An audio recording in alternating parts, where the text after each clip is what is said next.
Alright, ladies and gentlemen, so in this video I'm going to be talking about how the changes of giving both Seal of Vengeance and Seal of Blood to basically both Paladins cross-faction affects things specifically in PvE. I mean, not in PvE, in PvP specifically.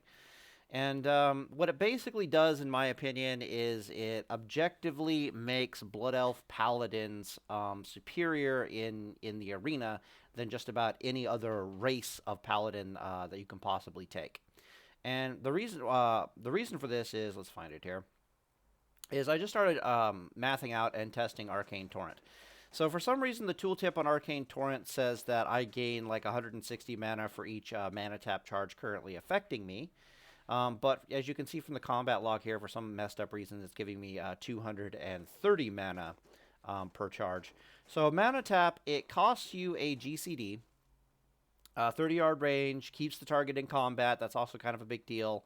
You get to use it every 30 seconds, and it stacks up to 3 times. So the numbers we have are like, reduces target's mana by 120, and for some reason, it's giving me like 230 mana or some crap like that. So when you come back over here and you pull up a calculator, let's pull up a calculator real fast here. What we're looking at is every 30 seconds, so divided by 30 and then times 5. Yeah, it should be about 20. So what the whatever. What this means is that as a Blood Elf Paladin, I'm reducing my target's MP5 by about 20 MP5.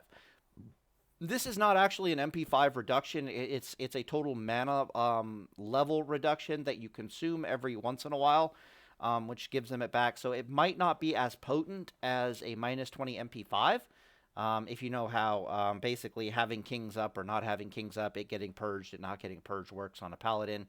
It's not quite a loss of 20 DPS exactly. So we'll just say that it's reducing the target's MP5 by about 15. But in theory, there's like 2 of you in an arena, right? So let's say it's reducing target's MP5 by something like 30, okay? And of course, it's giving us a metric shit ton of mana. So like, 230 divided by 30 seconds equals, and then we got to multiply this by 5 to get MP5. And it's worth, like 38 MP5 or some shit like that. So why is this important? TBC talent calculator. Hopefully it gets the dark one. No, it's the light one. Damn it. The light one is shit.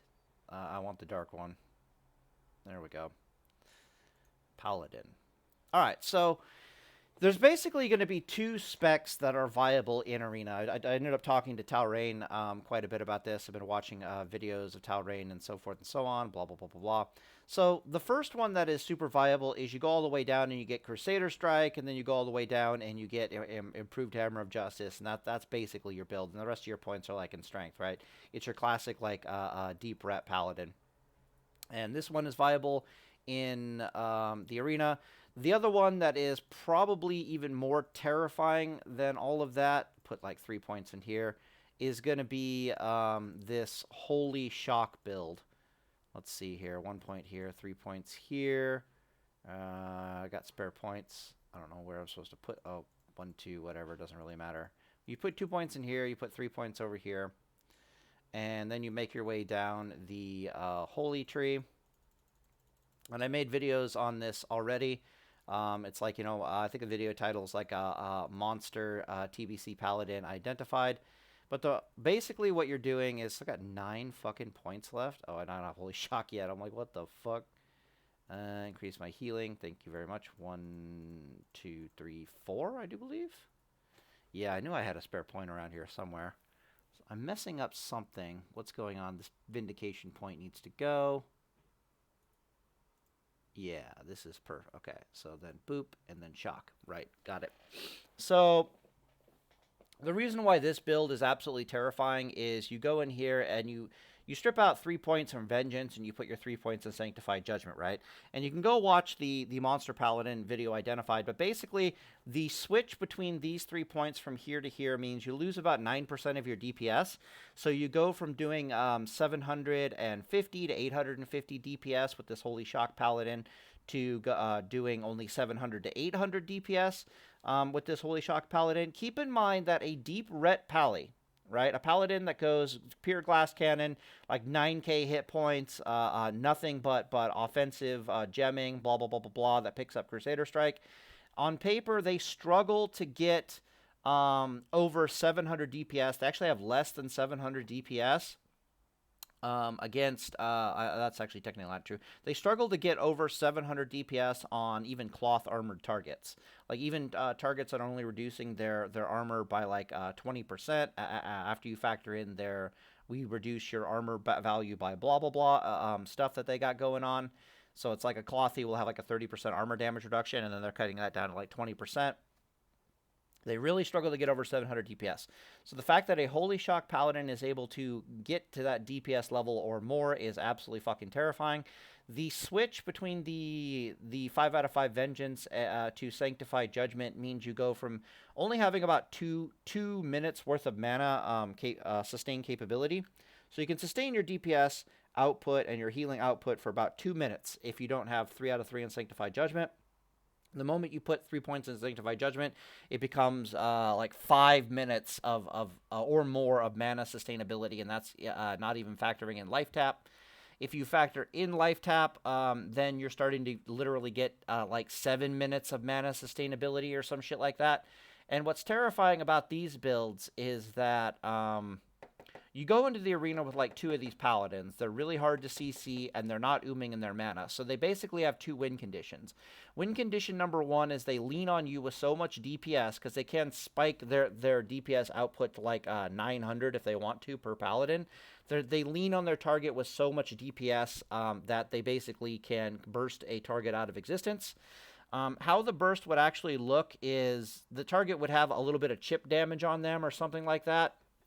Like I'll explain how the combat actually looks, but win condition number 1 is you pop your target out of existence in a burst. Win condition number 2 is that you win in a mana war, and the more common win condition that you're going to find yourself in 9 times out of 10 with this paladin build, which is going to work for just about any combination you can face in arena, is going to be that you're winning the enemy is losing the mana war significantly. They need to go and drink. The moment they try to go and drink, there's going to be a lot of chip damage on whatever target you're beating on. And that's when your burst becomes significantly more potent. Because the 2 Holy Paladins that only have mana for 2 minutes, they don't have a choice. They have to go, pull the trigger on their burst immediately. You know it's coming, so they have to try to burst a target out of existence from full life to nothing, right? No chip damage whatsoever. But if you're leaning on your target for an extended period of time with even as little as 500 DPS, like you're keeping your healing up all the time, what the fuck are you doing? Are you trying to find something? I'm making a video here. You're walking back and forth like a headless chicken.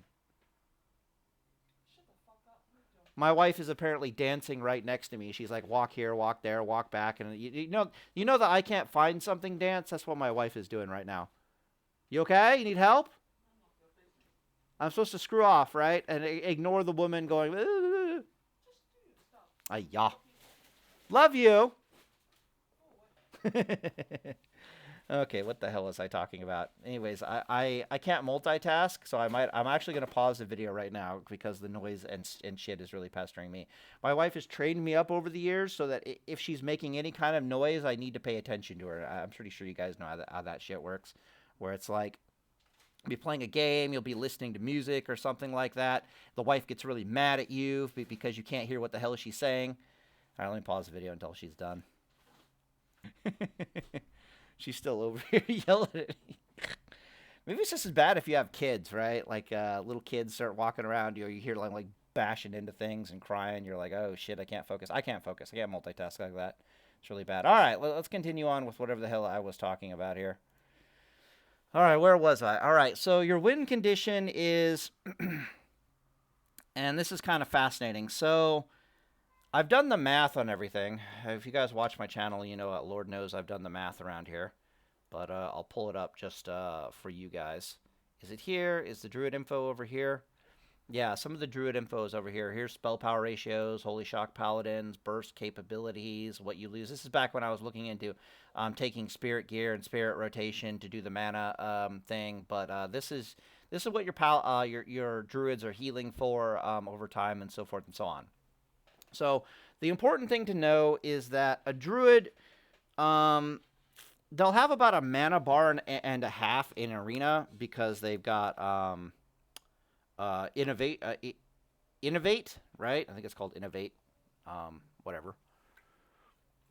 Their healing efficiency is about 8 to 1, so they can convert 1 point of mana into 8 points of healing on a target. The amount of spell power that they actually have, let me actually go make sure so I'm not talking out my ass here. Ooh, that'll be interesting.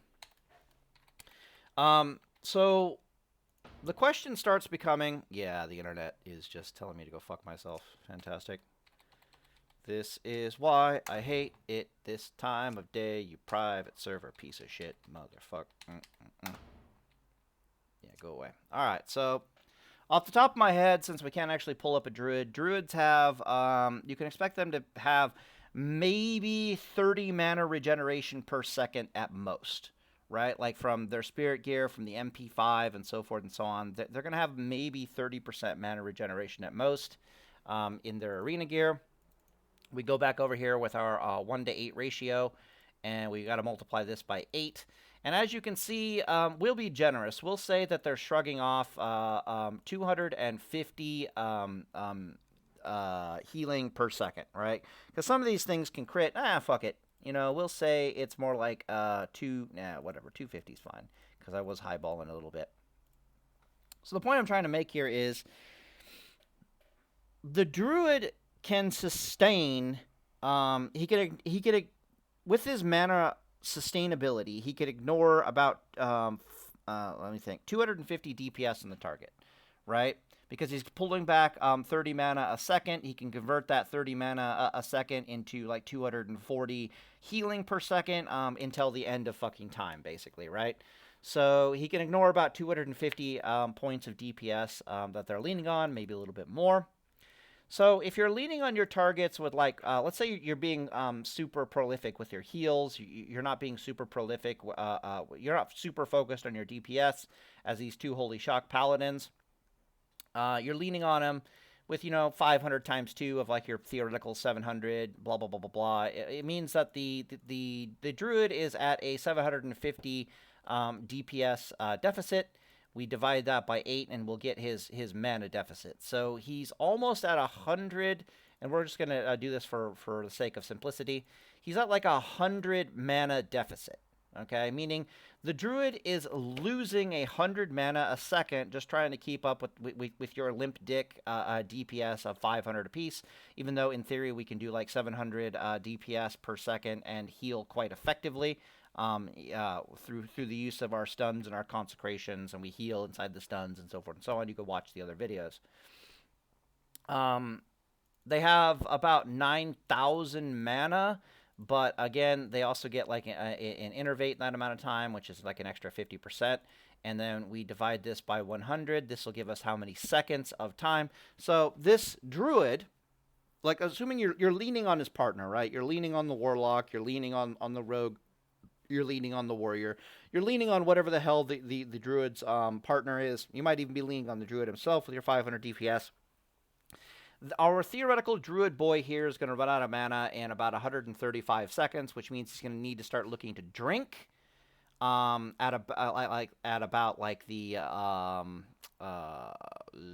a minute 30 or a minute within.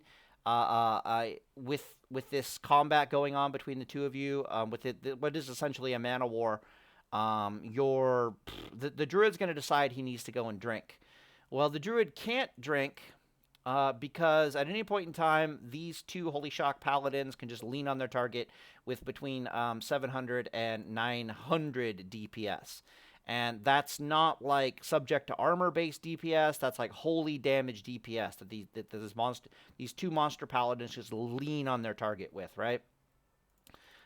Which, if you do the math on it, means that in 10 seconds, like 1,400. Like, the point is, he can't leave for 10 seconds and get any drinks in, because if he does, the two Holy Shock Paladins just notice this, and they start ramping up their DPS on the target, and they don't have the space to get any drinking in, because the target will just die horribly inside that space and time.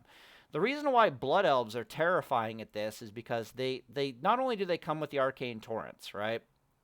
So, in theory, they can jump on the Druid and give the Druid a hard time. Like, so now they're beating the shit out of the Druid, 500 DPS apiece. The Druid is losing HP. But at any point, it's making it very hard for the Druid to cast any hard cast spells, which one of these is a hard cast healing capability.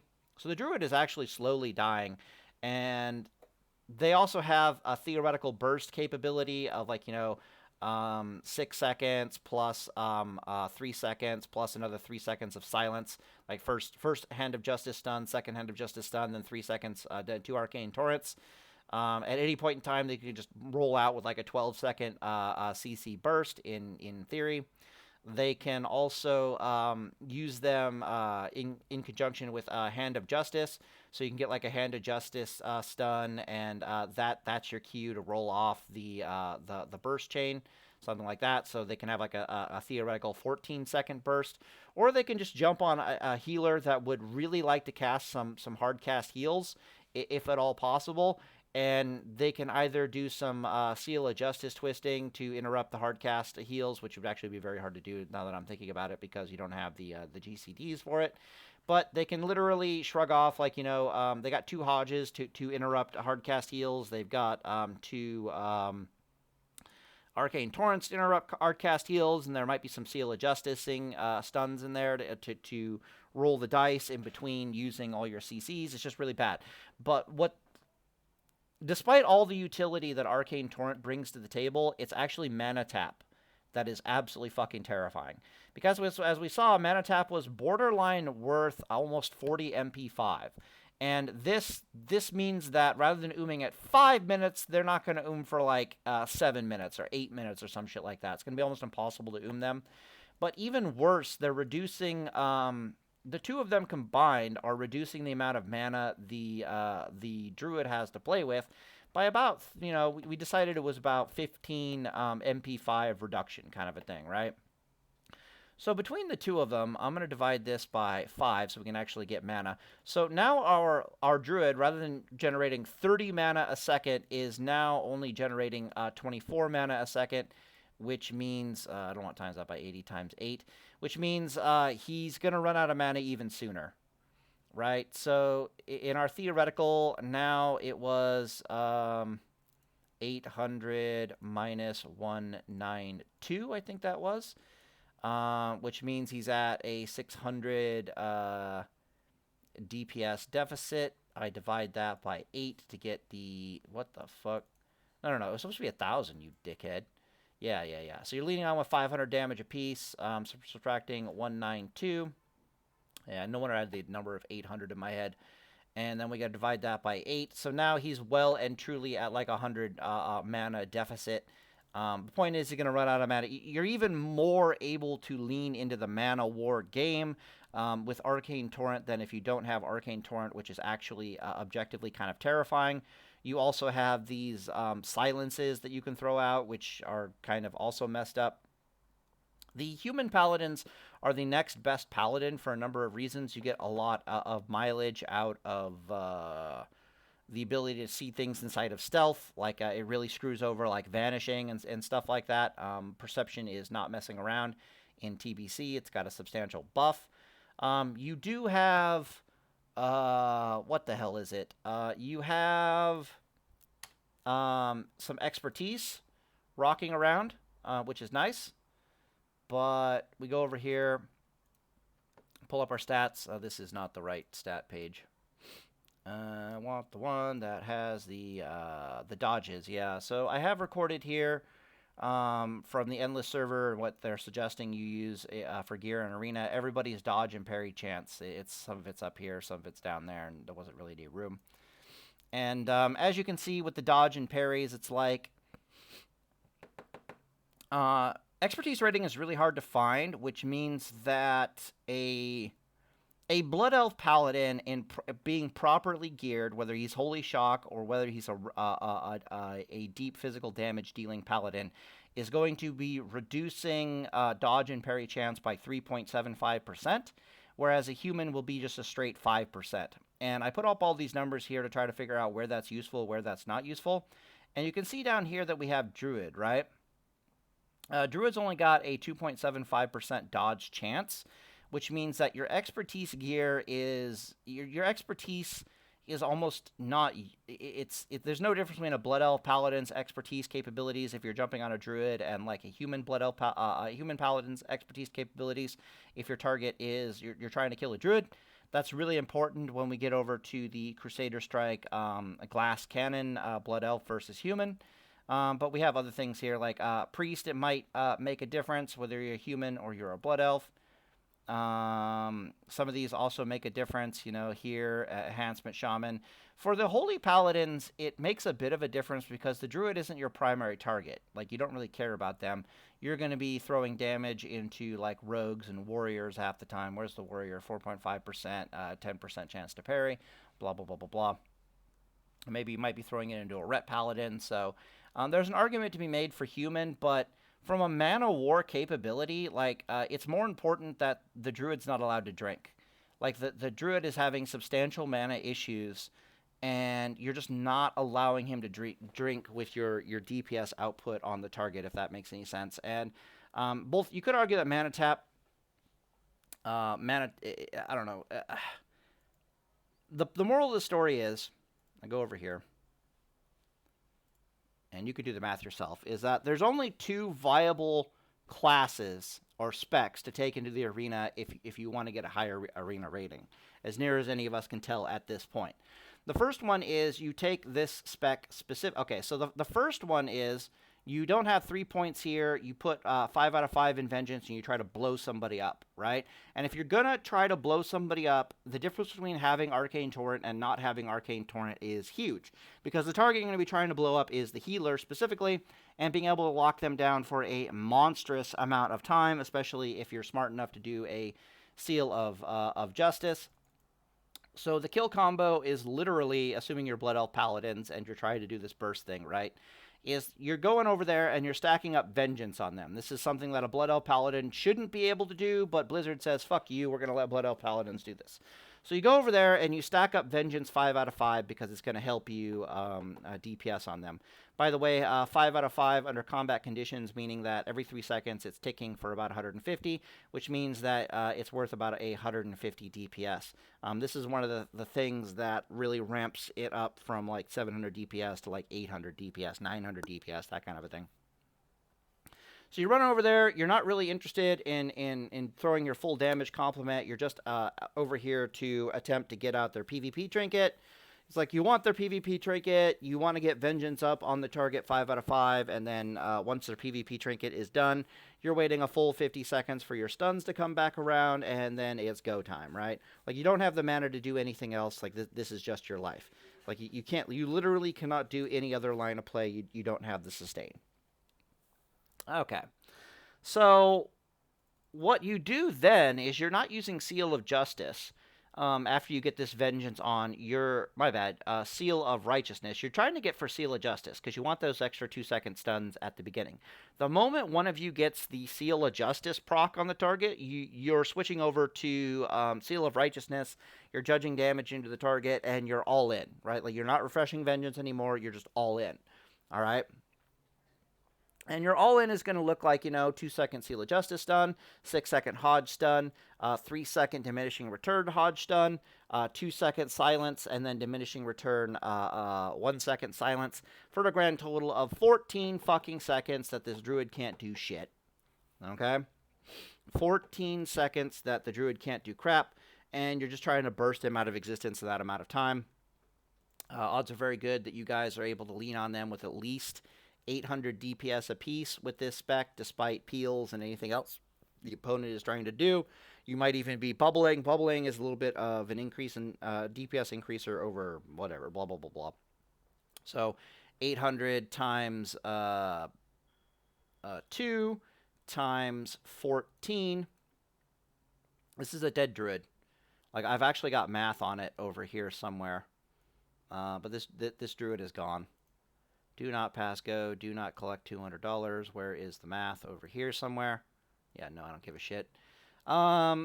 So a druid that has all this stuff on him, when at the moment you pull a trigger on a burst combo, can heal for effectively about he has about 19k effective hit points, maybe 20k effective hit points at most, right?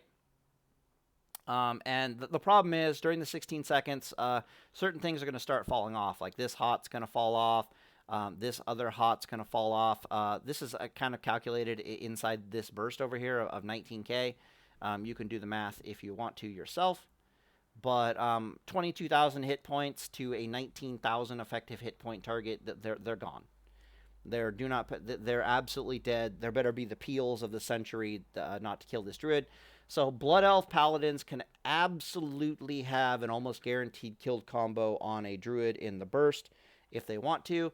And what's messed up is, even if they strip the points out of here and they put them over here, for the mana efficiency style of play, it doesn't really change anything. They can still kind of they lose like 50 DPS from this equation, which means the druid, they still have 100% the capability of just annihilating a druid out of nowhere, especially if there's any kind of chip damage on the druid, like whatsoever, kind of a scenario.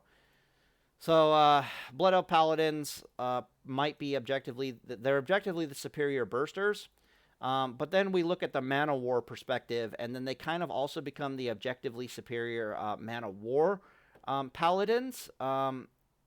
Expertise goes a good way to really help that, but the fact that Arcane Torrent exists, you can use Arcane Torrent to keep a druid in combat at range, so you don't just need Holy Strike to keep him in combat at range. So the druid's like trying to go to heal, and then you just mana tap him, and he's in combat, and you have these mana taps available between the two of you like every 15 seconds. You got a whole it's like a 30-yard range, that kind of a thing.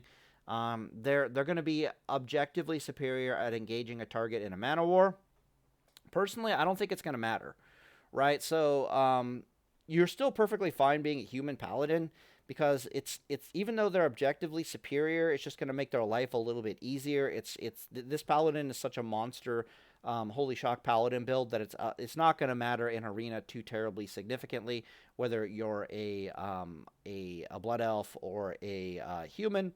You're still going to get Gladiator with it, no problem. It's going to be a little bit face worldly for you, but they are nonetheless the more objective, the objectively superior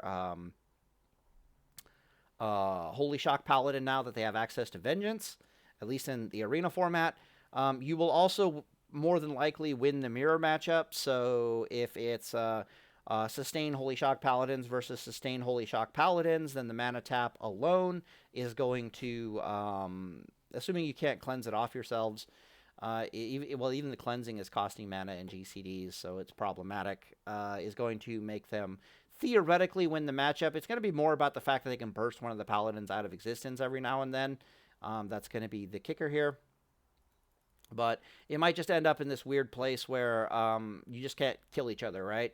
So even though one has mana tap and the other doesn't have mana tap, one has Arcane Torrent, the other one doesn't have Arcane Torrent, you're still unkillable if you don't want to die. So even though you're objectively superior in the mirror matchup, it might not be enough to make a difference, kind of a scenario.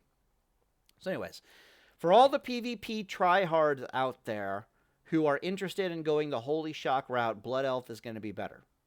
Like, just straight up, Blood Elf is probably going to be better. You got more tools to play with. You have better mana regeneration. You can keep enemies and target more easily. You can do that at a 30-yard range as opposed to like a 20-yard range, which I think is what Holy Shock is. Yeah, 20-yard range. You can keep their mana down. Your MP5 is better. You have the burst options. It's just gross, right?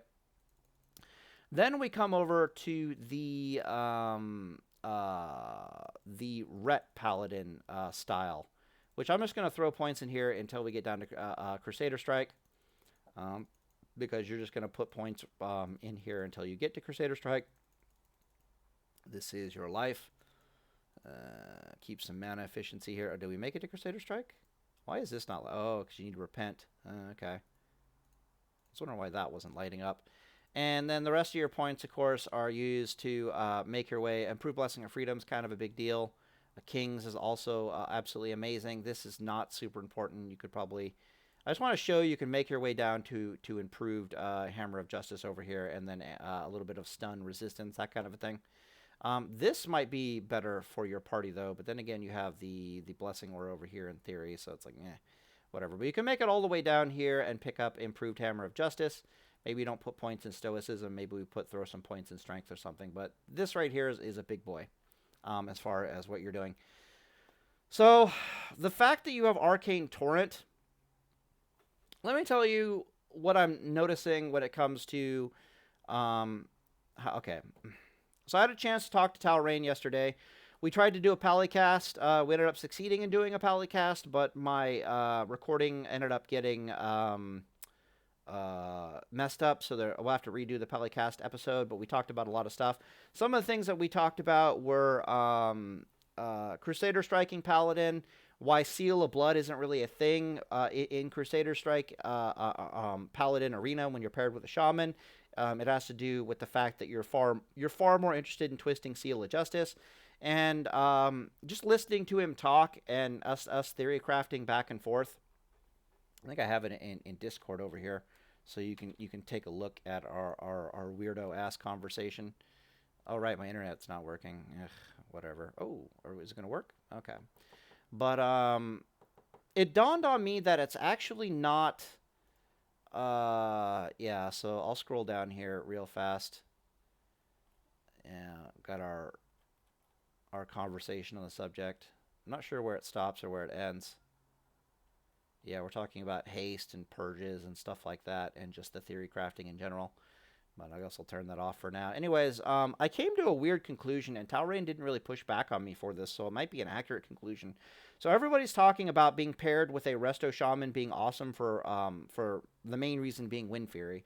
And the answer is you're fucking retarded. It's not Wind Fury, it's actually Purge. It's Purge and the threat of Earthshock that are really doing the lion's share here. And the reason why is because of this. So what the meta is you jump on the healer, right? Be that a Disc Priest or be that a Druid. And in both cases, you're forcing them into hard casts only, right? Because if they try to put hots on themselves, they're just getting purged off. If they try to put bubbles on themselves, which is kind of like a hot as well, it needs time to activate kind of a scenario, that also is just getting purged, right? So it forces them, the only way they can heal is to hardcast their heals. And if you're in a situation where, like, we think about the burst, right? Like, oh, you can stun them for 6 seconds, then you can silence them for like another 2 seconds, and it's like a really powerful burst.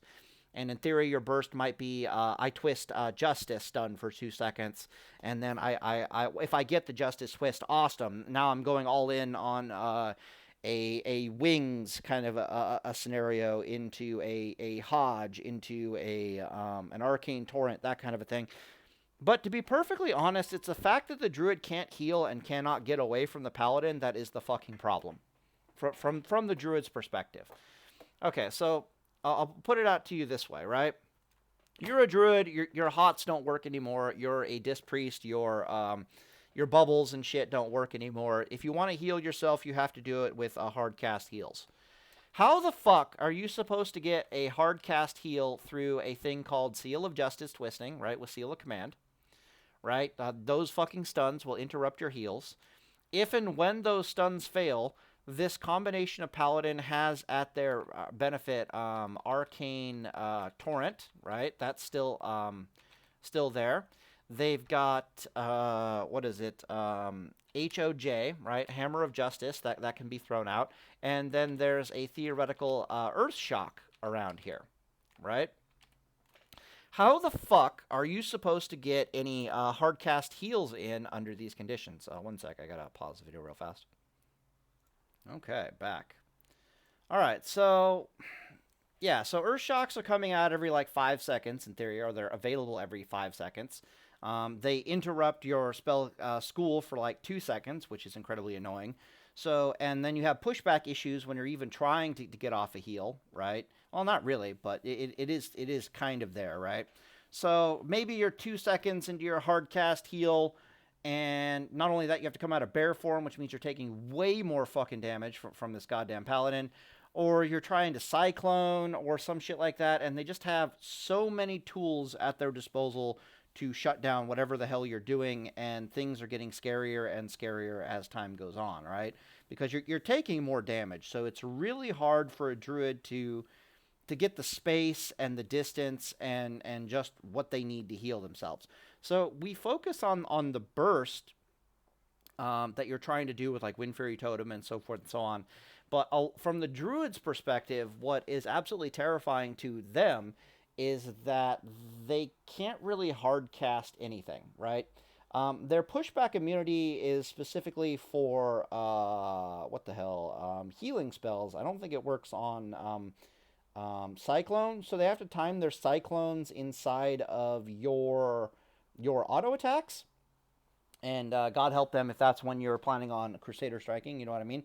So rather than Crusader striking on cooldown, like some kind of weird weeaboo, you're literally waiting to Crusader strike into their Cyclone, pushing their Cyclone back by a full second. So normally it would have like a 1.4 second cast time. Now suddenly it's got like a 2.4 second cast time, and that's like literally, that might as well be a million years for for a Resto Shaman to just Earth Shock them. You know what I mean? Or Resto Shaman could be casting a hard cast heal on himself, and all of a sudden he's like, oh, he's trying to Cyclone. Let me just Earth Shock him for a second. Or that's a million years for you to just Cyclone it away, kind of a thing, and then your auto attack is back again. So forth and so on, right? So I just don't know. How do I put this? It's like the only thing keeping the Druid alive is Nature's Swiftness. Like, can we basically agree with this? That Nature's Swiftness heal is the world to the Druid, because once they're out of Nature's Swiftness, their life expectancy is extremely low. Because they're constantly taking chip damage, their HOTS are not working on them for jack fucking shit. They can come out, and they will eventually get their hard CC to land, and they will eventually get some heals off, in theory, right? The problem is they're taking so much damage while they're trying to get this to work, and you're just shutting it down over and over again, right? You're like, oh, I'm going to Seal Justice, interrupt that heal. I'm going to Arcane Torrent this Cyclone over here. Oh, we're going to Earth Shock this one over there. Or so it might be like Earth Shock, Torrent, Earth Shock might be shutting them down. Or it might be like, a Seal of Justice twist shuts that down. Shut this down, so forth and so on. Eventually, they just have so low hit points that they can't even really Cyclone you anymore. They have to go for the healing, or they're just going to die. And then I just don't see it. So it's like, how do I put this? And Talrain says it depends on the matchup, which I don't really know what that means quite yet. But basically, he plays human almost exclusively, so he doesn't have Arcane Torrent in his toolkit. But basically, it's kind of like, in some matchups, the line of play that you want to do is you don't want to try to burst the Shaman out of existence. You just want to try to stop him from healing himself for long enough that he just kind of dies. You know what I mean?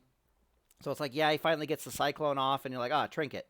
And he's like, oh, Jesus. And then, okay, so he has to run the gambit of the Earth Shocks, the Hammer of Justices, the Arcane Torrents, the Seal of Justice twist to finally get off another Cyclone, so he can possibly get some distance or even get a fucking heal off while this Paladin is beating the shit out of him, and he ends up just... it just gets bubbled, like bubble, cancel, whatever, and you just back on you, and there's just, ugh.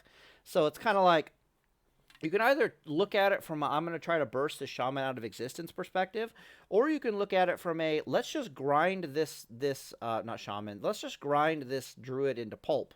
over time by not letting him heal for like a million years until he runs out of nature swiftness, and then he just dies horribly because he doesn't have anything left.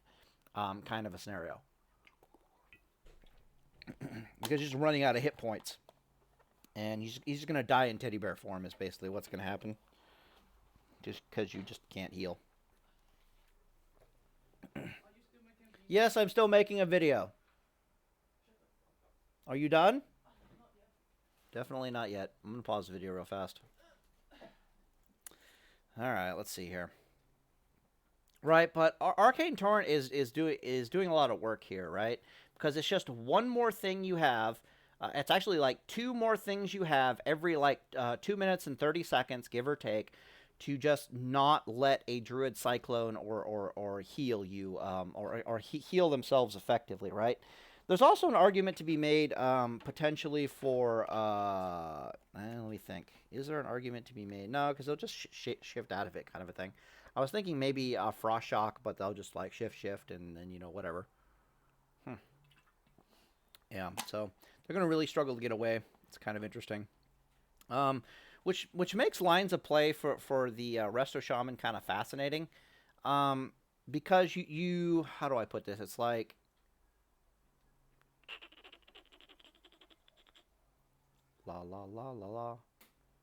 Blessings of Freedom on the Resto Shaman might actually be a thing, more so than on the Paladin, because you can cleanse yourself. But then you'll run into certain matchups, like against a Warrior, where there'll be hamstrings on you, there'll be hamstrings on the Shaman, and then because there's hamstrings on you and there's hamstrings on Shaman, then the Shaman can't really Earth Shock very well.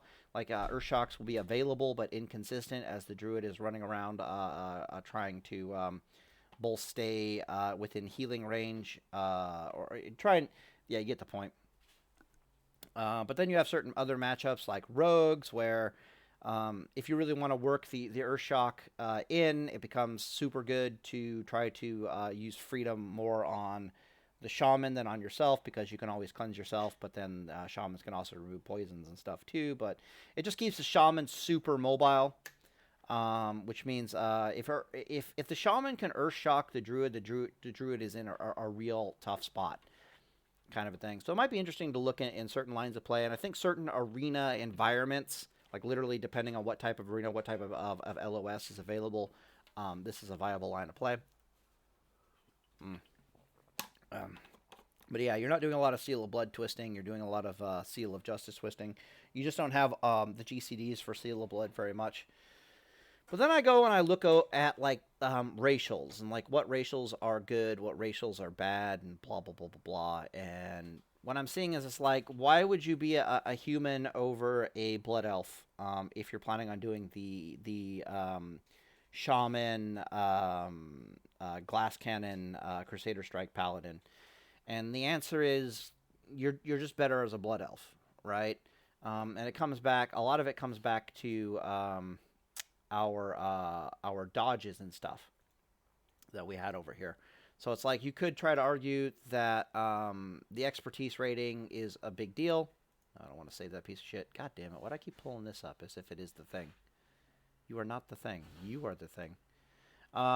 You could argue that the expertise rating is a big deal, but again, the Blood Elf Paladins, by the time they get their 3-piece Lightbringer bits, they're going to have 3.75% dodge and parry reduction, and as you can see here, the Druids are rolling around with almost a non-existent dodge chance. So the expertise, if you're jumping on the Druid, really isn't doing much for you. If you're jumping on a Priest, it's a little bit better. The Priests have a 5% dodge chance for some reason, which means that your expertise is actually kind of doing something, but it means you're only doing like 1.25% more DPS, and that is, Arcane Torrent is just worth more than whatever little DPS you're getting out of this. The moral of the story is, no matter how you look at it, and it might be, it's one of these weird things where it's like, the difference might not be enough to matter, but the difference is there, right? So the difference between having Arcane Torrent and not having Arcane Torrent available to you with the Crusader Strike Resto Shaman build is going to be noticeable. Like, there are going to be many, many times when you could have killed the Druid where you're going to fail to kill the Druid just because you didn't have Arcane Torrent if you're not a Blood Elf Paladin. Like, that is going to be your life. And you're going to try to tell yourself that, no, the expertise is actually doing work for me, but then you come over here and you start looking at the numbers and you're like, well, if it was a Druid, the answer is no, and if it was a Priest, the answer is it wasn't doing all that much. It's like the odds are it didn't matter. Like, you could have had 100 failed attempts to kill this Priest inside of a burst, and apparently priests get murdered, so they're not really the threat. It's the Druids that are a little bit more difficult. So according to Talrain, priests have a really hard time against Crusader Strike. A Crusader Strike Resto Shaman Paladin combo in Arena in 2s. Something to do with like their bubble, and then they're stuck doing hard casts, and I guess they just don't have the mobility or the tankiness of a Druid, and they just kind of go, die. I guess, yeah, it's probably the fact that they don't have Cyclone, for example. And so now they're really up shit creek without a paddle, because at least the Druid can lean on Cyclone even if they can't get their hots off, right? Whereas the Priest can't, and so they just kind of die horribly under the pressure of the situation. Yeah, so moral of the story is Blood Elf Paladins are just going to be objectively superior with this particular comp in Arena. Then we go, and we already talked about the Holy Shock thing. The Holy Shock, it might not be big enough of a difference to matter, but they are objectively better at doing the Holy Shock build than the human Paladins are. But again, it might not be enough to matter. The only place I could possibly see it mattering is against, Warlock Druid. And the reason why it would kind of matter against Warlock Druid is because Warlock Druid has so much CC that if they kind of want to go and drink, they kind of can go and drink for a little while. Like, you're not jumping on the Druid in that matchup. You're jumping on the Warlock, and you're pumping DPS into the Warlock out his ass. Because at least he starts having problems at that point casting fears. There's a lot of pushback issues and so forth and so on. Which means it's really hard for them to get off their CCs coordinated style. So, for example, I talk about this in other videos where in order to like, how do I put this? It's like if the Druid Cyclone's a target first, and then the Warlock is like a second behind on getting the fear off, what ends up happening is one of the Paladins just stuns the Warlock or tells the Warlock to shut the hell up, and ignores the fear, or the fear gets resisted or some shit like that. And it's just really hard for the two of them to coordinate their CCs, and that's like the best case scenario. The worst case scenario is that the Cyclone gets resisted, or maybe you can bop Cyclone. I don't fucking know yet. Maybe you can cleanse Cyclone. Also don't know that personally. Some people are saying different things on the subject, and we just don't know when Classic WoW comes out. Like, what can you or can you not do in final form TBC against the Cyclone? Is it a boppable thing? Is it a cleansable thing? Like, what is it? Is it physical, or, yada, yada, yada. So, but even in that scenario, having Arcane Torrent is kind of a big deal, just because it's another ability to shut down their ability to get CC off of you.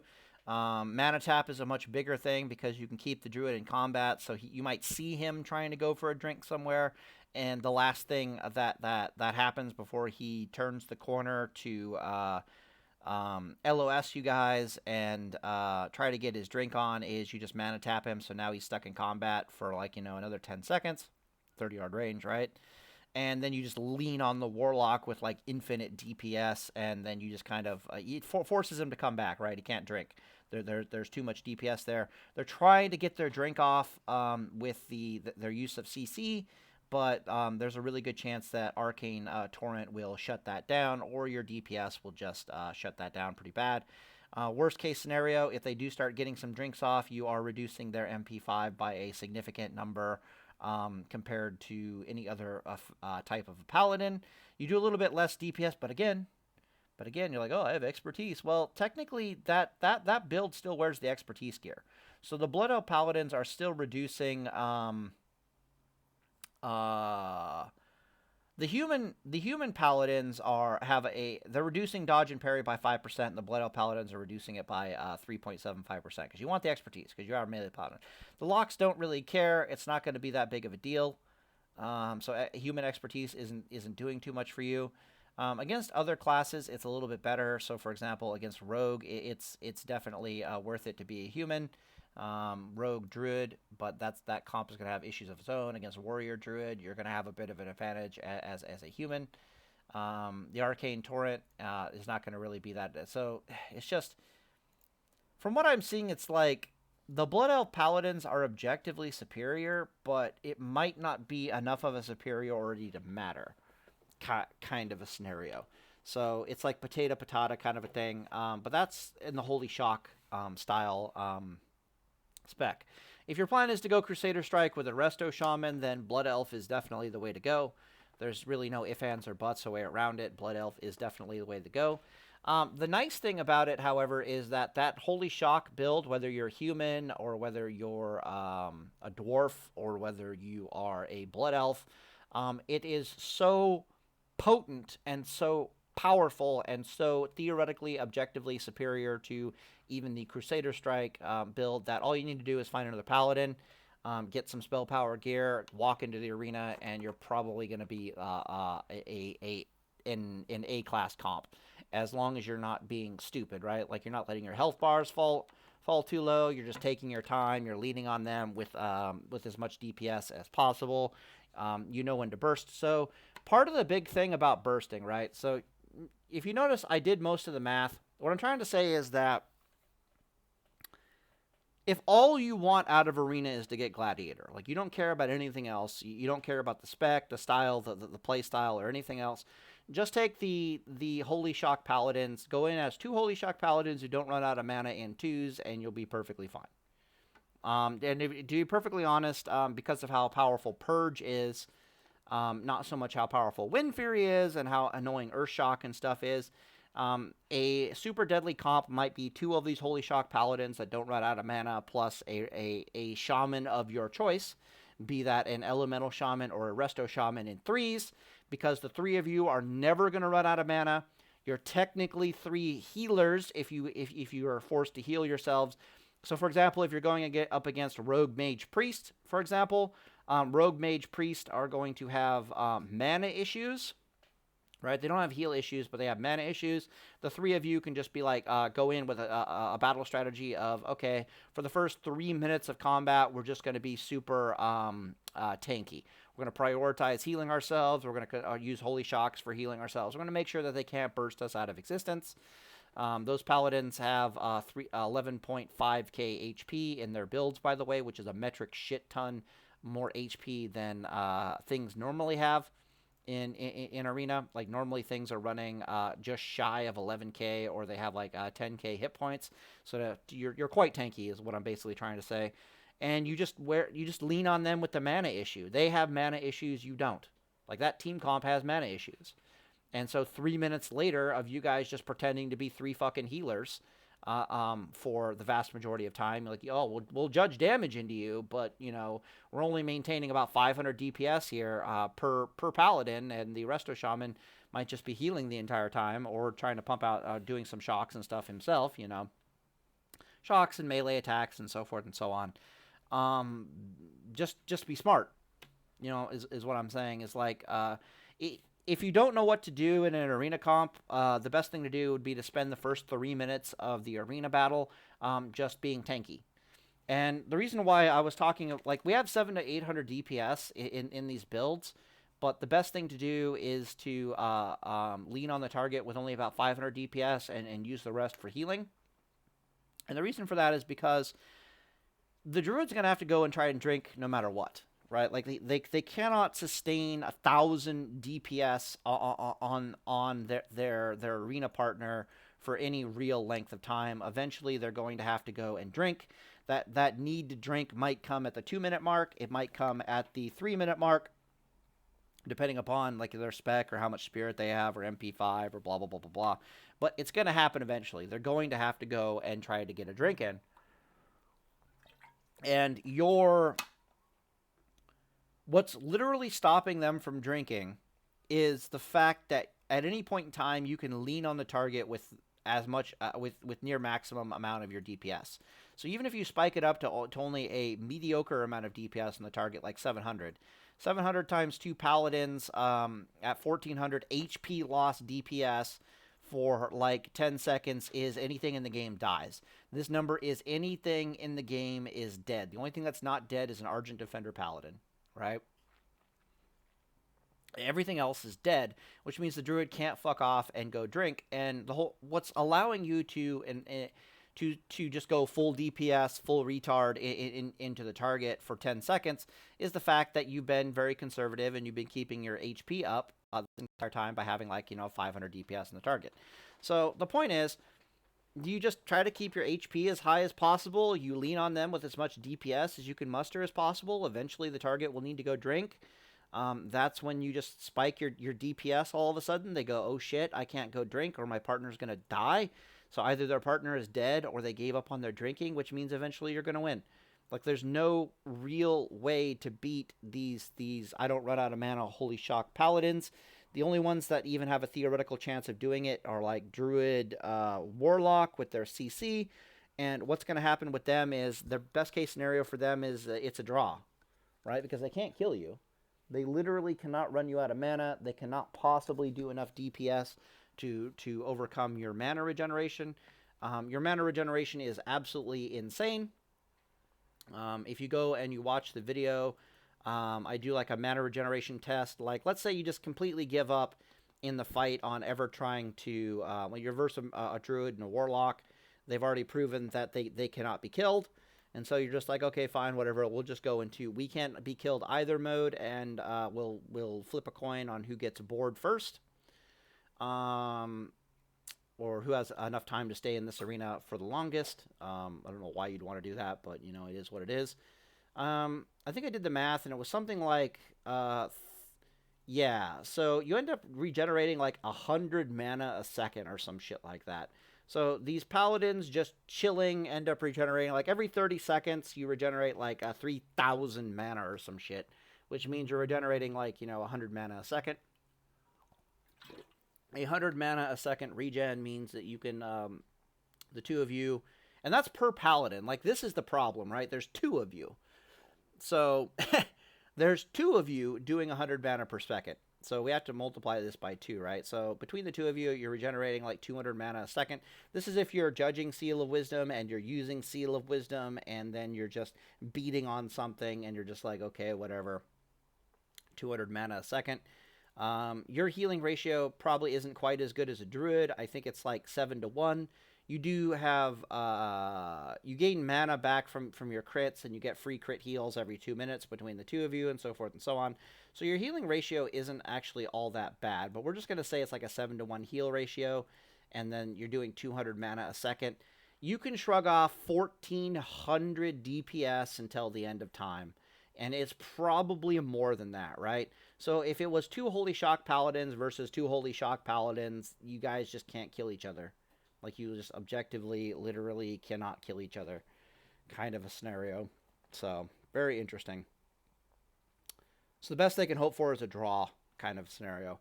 So yeah, so it's like, if all you care about is the arena gear and you just want to get Gladiator and then get the fuck out, then take the Holy Shock Paladin. If you're very interested in going Shaman, Crusader Strike, then you're almost, in order to do really good, you're going to have to be a Blood Elf Paladin. That's kind of my take on it. Talrain won't like me saying this, but if you watch his PvP, his arena PvP streaming, it becomes painfully obvious that there's a lot of times where he could have gotten the kill if he had Arcane Torrent, and he's not getting the kill because he doesn't have Arcane Torrent. And you can try to tell yourself that expertise is doing something, but it's kind of not, especially against a Druid 2.5. You don't have a problem against priests, and there's almost nothing else you'll be trying to beat on, kind of a thing. These Holy Prop Pallies actually do have parry and haste, so blah, blah, blah, blah, blah. Yeah, that's what it's looking like. I'm still looking into the Argent Defender stuff. The Argent Defender Paladin build is going to be a monster just out in the world. Like, in any other PvP scenario, the Argent Defender Paladin and the Holy Shock Paladins are monsters. The Argent Defender Paladin is definitely going to be a monster like in Battlegrounds, and he'll be a monster in open world PvP. But there's not, and he'll be a monster in duels. But according to Talrain, after talking to him, duels aren't really a thing in classic TBC. And the reason why duels aren't really a thing in classic TBC is because nobody takes engineering. Like, how to explain this? It's like, there are professions out there, like blacksmithing and jewel crafting in particular, that there are BIS items for PvE and for PvP that are better than just about anything in the game until like midway through the expansion, right? But in order to wear them on your character, you have to be a blacksmith. You have to be a jewel crafting. And if the PvE content is difficult enough to warrant such item usages, this means that nobody has room for engineering. This is even if they do something about the drums. The fact that everybody and their dog needs to take leather working so that everybody can have drums available, right? So even if they make it so that everybody doesn't have to have drums and you actually have a spare profession, that profession for the vast majority of the time is going to either go to blacksmithing or cloth, or still going to be leather working, or it's going to be a jewel crafting. Jewel crafting, jewel crafting, jewel crafting, because those items are best in the PvE content for a long, long time, which means nobody's really going to have engineering. And because nobody has engineering, apparently it's like TBC dueling rules is like no engineering. Kind of like in Classic World of Warcraft. Classic World of Warcraft dueling rules changes based upon, so like CDL rules means that mages can only do 3 sheeps, right? And if mages can only do 3 sheeps, then certain paladin builds just absolutely shit on them. But you don't get to use potions, you don't get to use oils or a number of consumables in duels. For some reason, you do CDL rules, you're allowed to do dark runes. For some fucking retarded reason, druids are allowed to mana pot, but nobody else can. It gets weird, right? So the community kind of sets the rules to the duels. And according to Talrain, because nobody really takes engineering, because they're forced to take like leather working and cloth wearing or blacksmithing for like these items for PvE, it's considered to be bad manners to either to use engineering in duels, whether you have engineering or not.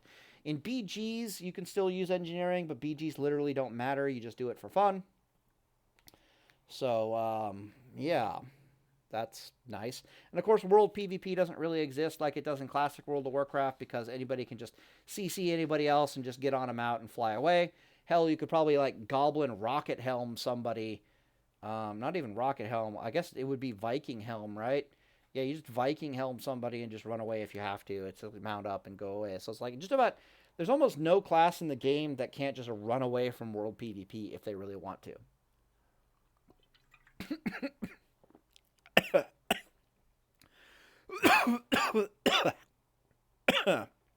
It gets worse.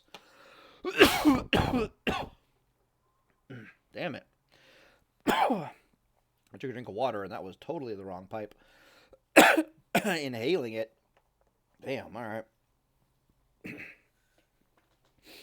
So, I'm actually super not excited for TBC. And the reason why I'm not excited at all, I might make a video on this just separately, just because I'm that angry and that not excited about TBC, is looking at what I can do in TBC as a paladin is basically like this, right? I go into the game, I get my pre-raid BIS, and you probably don't even need your pre-raid BIS, but I specifically am after like my pre-arena BIS. Then once I get my pre-arena BIS, it'll be super fucking easy for me to get Gladiator. Not that I even really need Gladiator, but using the tactics that I just described with this Holy Shock build, just like, yeah, just be Holy Shock and spell power gear, don't run out of mana. Take your time, be smart in the duels, and you can't possibly lose. And you'll get Gladiator pretty much no problem. So it's like, okay, now I got Gladiator, now I have all the gear, what is there for me to do? Well, the answer is fucking nothing. Because Duels are going to be super easy for you. I've already dueled it in these various specs, and you have a stupidly high win chance, which is kind of interesting. PvP arena, blah blah blah blah blah. Duel chance. Yeah, so duels aren't really a thing in TBC. Battlegrounds will be fun for a little bit, but they're even more fun in Classic World of Warcraft. Raids don't matter because almost any of the PvE gear does not actually translate to PvP gear. So once you gear out in through the PvP system in TBC, there's nothing else for you to do, kind of a thing. You might as well go roll another class and just rinse and repeat. You could say eventually get your 3-piece Lightbringer, right? Well, you could kind of do like heroics for your Justice badges, or I still think you get like Justice badges from like the old raids, like Karazhan and stuff like that. So eventually you can just buy your stuff from the vendor, I guess. I could be talking out my ass in that one. Like maybe I actually have to raid to go get my 3-piece. But it's like, okay, you just don't do anything till the next arena season comes out. Then the next arena season comes out, and I still just fucking obliterate people because I'm not stupid. It's like, okay. I'm just gonna mana war you guys for the next 5 minutes and have like a 100% win chance or a draw. Like it's not like I'm not gonna be getting Gladiator here. It's like, okay, what was the point of that? There's just nothing to do. There's just absolutely nothing to do in TBC. Unlike Classic World of Warcraft, it's like you have to get your pre-raid best or people are gonna yell at you.